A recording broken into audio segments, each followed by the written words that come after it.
টলিপাড়ায় ফের চমক। দীর্ঘদিনের অপেক্ষার পর একসঙ্গে পর্দায় দেখা যাচ্ছে শুভশ্রী গঙ্গোপাধ্যায় ও অঙ্কুশ হাজরাকে। আর এই বিশেষ প্রজেক্টের পরিচালনায় রয়েছেন স্বয়ং রাজ চক্রবর্তী। ফলে স্বাভাবিকভাবেই দর্শকদের আগ্রহ এখন তুঙ্গে। তবে প্রশ্ন একটাই, কোথায় দেখা যাবে এই জনপ্রিয় জুটিকে? খোঁজ নিয়ে জানা গেছে এটি কোনো ফুল লেন্থ সিনেমা নয়, বরং রাজের পরিচালনায় একটি বিশেষ digital project, special video content বা বিজ্ঞাপন ওটিটি স্পেশাল প্রজেক্ট অনুযায়ী ব্যবহার করতে পারো।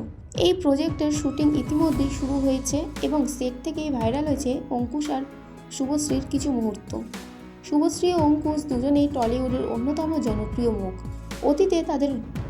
অতীতে তাদের অনস্ক্রিন কেমিস্ট্রি দর্শকদের মন জয় করেছে বহুবার। এবার রাজের নির্দেশনায় নতুনভাবে তাদের একসঙ্গে দেখার সুযোগ পাওয়া উত্তেজনা আরও বাড়ছে। ইন্ডাস্ট্রির অন্দরমহলে কান পাতলে শোনা যাচ্ছে এই প্রজেক্টে থাকবে আবেগ, নস্টালজিয়া আর চমকপ্রদ উপস্থাপনা। খুব শীঘ্রই অফিসিয়াল ঘোষণার সঙ্গে সঙ্গে প্রকাশ্যে আসবে কোথায় এবং কবে দেখা যাবে এই বিশেষ কাজ। সব মিলিয়ে বলা যায় রাজ, শুভশ্রী আর অঙ্কুশ এই তিন নামই যথেষ্ট দর্শকদের কৌতূহল বাড়ানোর জন্য।